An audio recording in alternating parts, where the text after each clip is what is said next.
নমস্কাৰ ফ্ৰেণ্ডসকল, ফাইনেলি অসম পুলিচৰ result declare কৰি দিলে 11:30 মান বজাত। তো ফ্ৰেণ্ডসকল, আপোনালোকে যিসকলে ইণ্টাৰভিউ দিছে, যিসকলে ভাইবা টেষ্ট, অৰাল, ৰিটেন টেষ্ট সকলোখিনি দিছে, এতিয়া আকৌ ৰেজাল্টটো চেক কৰিব। 11:30 মান পাৰ হৈ গৈছে, অৰ্থাৎ ৰেজাল্ট ডিক্লেয়াৰ কৰি দিছে। তো কেনেকৈ চেক কৰিব নিজৰ মোবাইলতে মই দেখাই দিম সকলোখিনি পদ্ধতি।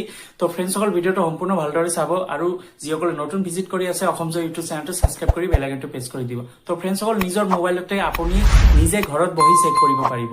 তো ভিডিঅ'টো মই আৰম্ভ কৰি আছো, আপোনালোকে সম্পূৰ্ণ ভিডিঅ'টো চাই লওক। তো ফ্ৰেণ্ডসকল, প্ৰথমতে আপোনালোকে মোবাইলত গুগলত সাৰ্চ কৰিব SLPRB অসম। যেতিয়া সাৰ্চ কৰিব, ইয়াতে প্ৰথম যিটো ৱেবছাইট খুলিব SLPRB অসম, তাৰপিছত অসম পুলিচ লিখা আছে, ইয়াতে ক্লিক কৰি দিব। যেতিয়া আপোনালোকে ইয়াতে ক্লিক কৰি দিব, প্ৰথমতে যিটো ইয়াতে জুম কৰি মই দেখাই দিছো, ইয়াতে লিখা আছে চাওক, final result for SI UB SI commandant SI AB, তাৰপিছত তলত লিখা আছে ফাইনাল ৰেজাল্ট ফৰ AB, তাৰপিছত গ্ৰেড 4 পোষ্ট। তো যিসকলে গ্ৰেড 4 তাৰপিছত AB ইন CDৰ পোষ্টত এপ্লাই কৰিছে সিহঁতে তলত ক্লিক কৰি দিব।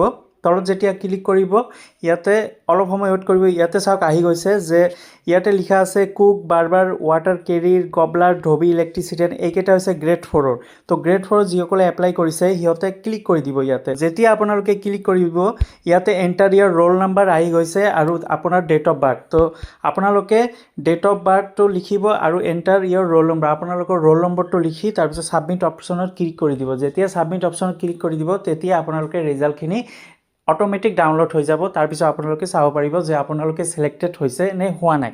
গ্ৰেড 4ৰ পোষ্টৰ যিসকলে এপ্লাই কৰিছে সিহঁতে চেক কৰিব পাৰিব।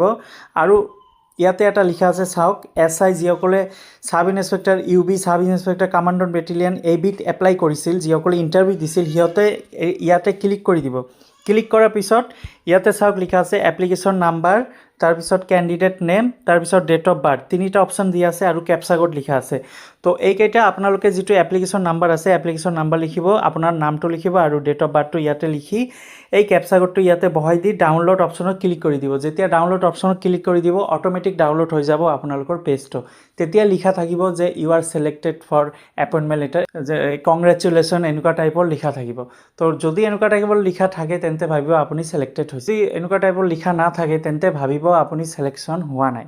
তো ফ্ৰেণ্ডসকল, এনেকৈ আপোনালোকে SI UB, তাৰপিছত APRO, তাৰপিছত গ্ৰেড 4ৰ এনেদৰে আপোনালোকে চেক কৰিব পাৰিব। অসম পুলিচ ৱেবছাইটত SLPRB ৱেবছাইটত চেক কৰিব পাৰিব। তো এইটো 11:30 মান বজাত ডিক্লেয়াৰ কৰি দিছে। সোনকালে চেক কৰক, সোনকালে চেক কৰক ফ্ৰেণ্ডসকল।